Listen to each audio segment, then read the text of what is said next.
everyone, welcome back to my channel. Today we are doing a fun video.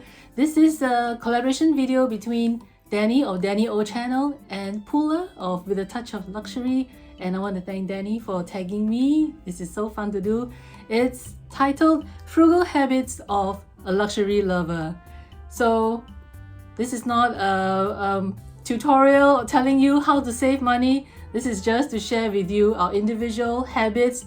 What are the ways that we end up saving money? By all means, I'm not advocating that you do these things or not do these things. Everyone has their own lifestyle, so do not be offended. If there are things that I don't buy but you love to indulge in, there's no right or wrong about it. So let's just have some fun and let's get started. So the first thing on my list is something that is very expensive to own in Singapore, and I don't have it. It is a car. I used to have one. I think I sold it about like 6 or 7 years ago. I needed a car previously because my mom was still around and I needed to take her to hospital checkups, visits and all those things. And also my children were younger at that point in time. It was just easier to go out, especially on family outings. Especially if we wanted to go for picnics and all that, we needed to carry a lot of stuff. Having a car was just more convenient. But even at that time when I had a car, I never drove it to work because parking in the CBD is very expensive. Buying the car itself is very expensive in Singapore. In case you didn't know, before you even buy a car, you have to bid for a certificate of entitlement, and that COE certificate could cost as much as the car itself. So for a small car, you could end up paying something like $130,000, and that's not even counting the parking costs, insurance and annual taxes, stuff like that, maintenance, fuel. So I'm glad I don't have one because we have a super efficient public transport system in Singapore. I take the bus, I take the train. I don't have to worry about where I park my car. I let someone else do the driving. I can, people watch while other people are doing the driving. So I enjoy that. Even if I'm to take a taxi occasionally, it still does not add up to the cost of owning a car. So I'm glad I don't have that. No car for me. Another thing that I save money on is I don't subscribe to a country club. I don't play golf. It's just not my lifestyle. I don't have a circle of friends who are into these things. So no country club membership for me. Also, talking about membership, I don't subscribe to a gym. When I was working, actually, we had free gym subscription and I don't even go. I went like a couple of times, didn't really enjoy. Nowadays, there are a lot of YouTube videos that I feel that I can watch to do exercises with. If anything, I think on a daily basis, I enjoy doing, I wouldn't say I enjoy, I don't enjoy exercising, okay? That's the truth. But when I feel that I need to, sometimes I feel like, these aches are coming and I feel like I'm putting on some weight. I need to watch what I'm eating and also get myself moving. Walking is what I do. Oh, by the way, you may have noticed that I'm wearing the same blouse as I was in the Loewe unboxing video, and you see that I've got this box here. I was doing the unboxing a moment ago and I decided that I would do this video as well. And since the box was so pretty, I'll just leave it here for decorative purposes. Another thing that I save a ton of money on is cigarettes. I don't smoke, so I even had to Google how much a pack of cigarettes costs because they are not openly displayed in the stores. Here, to buy cigarettes, you have to ask the staff, and the cigarettes are actually placed behind the counter. And a few years ago, they even added the law that a door has to be placed in front of the cigarettes. You can't see them at all openly. So you have to ask for them. I don't know if this is something they do to protect youngsters. They just don't want them to have easy access, But anyway, the cost for an average cost for a pack of cigarettes is $13.24 in Singapore. If you multiply that, 365 days, based on one pack a day, I'm assuming as an average, you spend $4,832. 3 years is $14,500. 4 years is $19,330. That's a lot of money to spend on cigarettes. I could buy a Birkin or a Kelly, even if it's pre-loved. I could buy a couple of Loewe's or LV's or one Chanel. Buy the stuff that I like, so I save money there. Other things that I don't spend a lot of money on are clothing. For clothing, I go for high street fashion like Mango, Zara, Uniqlo, and there's this local brand Iora. I've not purchased any ready-to-wear from MS, Chanel, any of the designer houses. Not saying that I never will, never say never. At some point I may want to indulge in myself and buy a, I don't know, a t-shirt from MS or something. But up to now, I don't buy them. And also I always watch out for sales, so I don't just walk into the shop like window shopping and then, oh, I see something I like from Zara and I'll just buy it. I always wait for the sales. When sales pop up, then I go to the shops and then I'll see if there's anything I like. If there's nothing, fine, don't buy anything. And that's where I save money. The same goes with shoes. Also, I'm not into, I've not yet purchased anything from the designer houses, although I am trying to get my hands on a pair or two of MS shoes. It's just that they never had them in my size. And I'm wearing sneakers mainly from Skechers just because they're more comfortable. For me, I do have problem feet. They were so painful at one point in time I thought I was not going to be able to walk anymore, and I stumbled upon a shop that was selling Skechers and it felt like, oh, you know, my savior. And after that I've been buying Skechers shoes, and I always look out for the sales, like if you buy 3 pairs you get 40% discount, something like that, and then I'll go and then I'll stock up. It's beauty services. I don't go for massages, spas. I think the last time I went to a massage was something like before COVID, and that was in Malaysia, where we had some girls day out with a few of my colleagues then, and it's a lot cheaper to do massages in Malaysia. So we kind of took a train. The train ride from Singapore to Malaysia is something like 5 minutes if there are no other hiccups. So it's very easy to go there. Once or twice, I think my daughter brought me in there also to do my nails there. In Singapore, I don't do my nails regularly. That's the other thing as well. Maybe just once or twice a year for special occasions. Other beauty services, facials. I hate facials. I think in my entire lifetime, I've only done it like 2 or 3 times. I believe once, the first time I went, probably it caused scarring. And then another time I went, I told the lady, do not attempt to squeeze so hard. If it's not coming out, I was probably in my 20s and, you know, breaking out here and there occasionally. She didn't listen and she made a scar. I was quite prone to scarring, so she made a scar on here, on this part of the chin, and the scar remained there for more than 20 years, literally. In fact, I don't know, maybe it's still there, it's faded, but for a long time the scar was there, so I was very upset about it. And then one day I received a leaflet from my bank. You know, they sometimes insert promotions and things like that. Free facial service. I knew that it's going to be one of those places where they do it for you for free, but they'll try to sell you a package. But I had sales experience. I knew that I would be able to fend off any attempts to try and sell me a package. I just wanted to do that free service. I went there.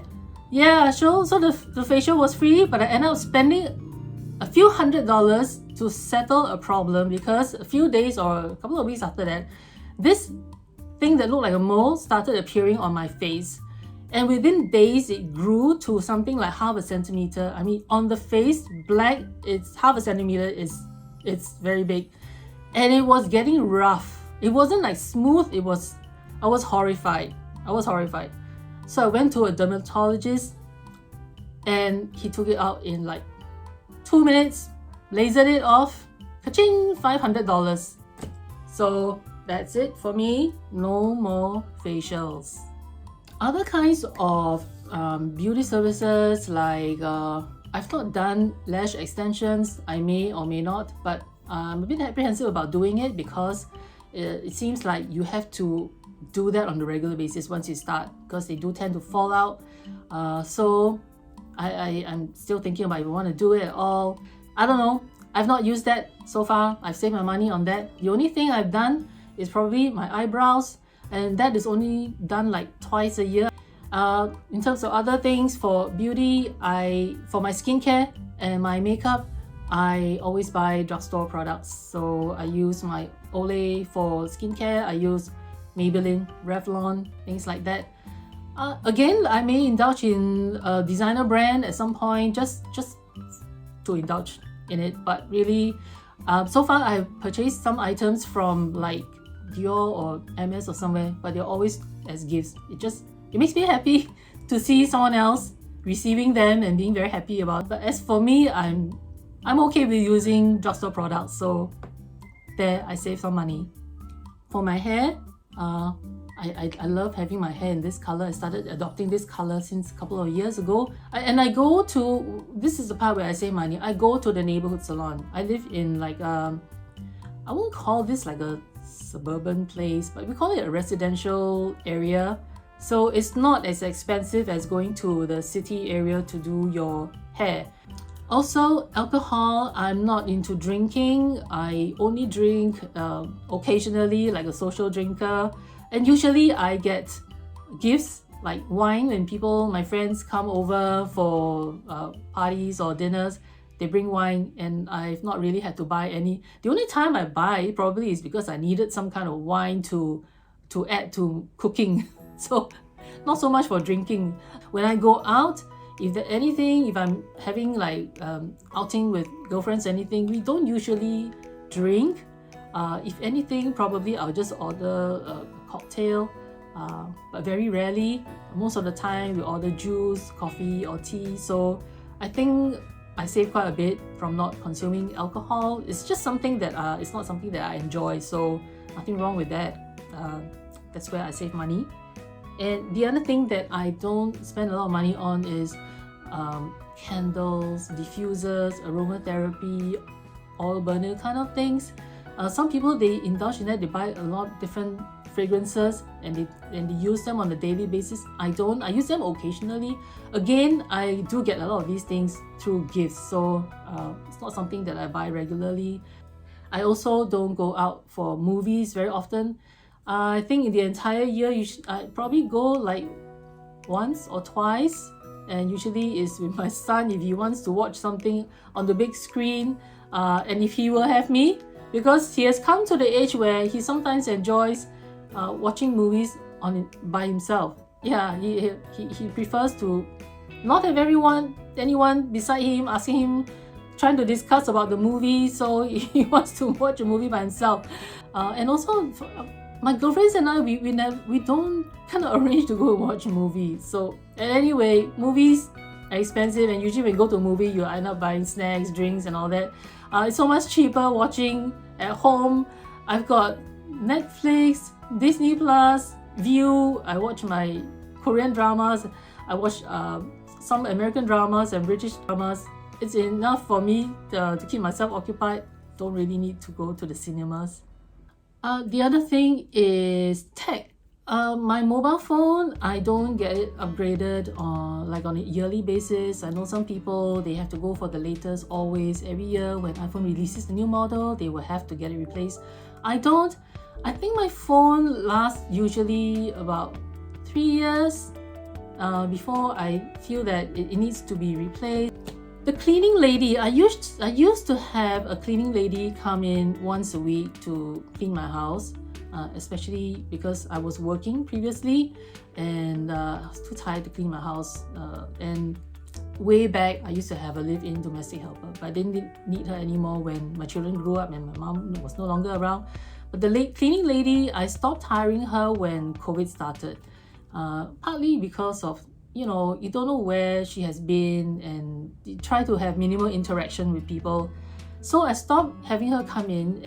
I saved a lot of money by not having her come in. And then this one, you're probably going to laugh at me. For someone who is spending thousands of dollars on handbags, this part I save like sometimes 10 cents, 20 cents, 30 cents. And I'm talking about containers and recycling bags, or rather plastic bags. So a lot of shops have implemented charging for their plastic bags. And also some places, the coffee shops, they charge for takeaway boxes. And I usually bring my own if I'm buying food in the neighborhood. So I'm at home, I grab a box, I go to the shop, 10 minutes, I'm back. I'm not doing this just to save the 10 cents or 30 cents. I mean, if I can, why not? But also, sometimes I feel guilty about taking those takeaway boxes, particularly when they use foam boxes. I wish they wouldn't use foam boxes. I wish the authorities would do more to encourage vendors to use biodegradable containers instead. But as it is, usually they use foam boxes or plastic boxes. So if I can, I will try to bring my own box, and while I'm at it, I save 30 cents. And if you see my what fits in my bag, you always know that I have a foldable shopping bag. I try to bring one at least in case I buy anything. And also, while we're talking about buying food and all that, I try to compare deals when I'm ordering food using the apps that we have on our phone. There are different apps available. So usually before I place an order, I will just compare and see if any of the apps are offering a promotion for the day, and then I will go for the one that's offering the best deal. So those are some of the ways that I save money. Let me know in the comments box down below how you save money. Maybe I can learn a thing or two as well. And I will be tagging some people in the description box below. And hopefully they'll do this. It's fun to do, and like to also learn from others how they save money. Thank you all for watching, and I'll see you in my next one. Have a great day. Bye!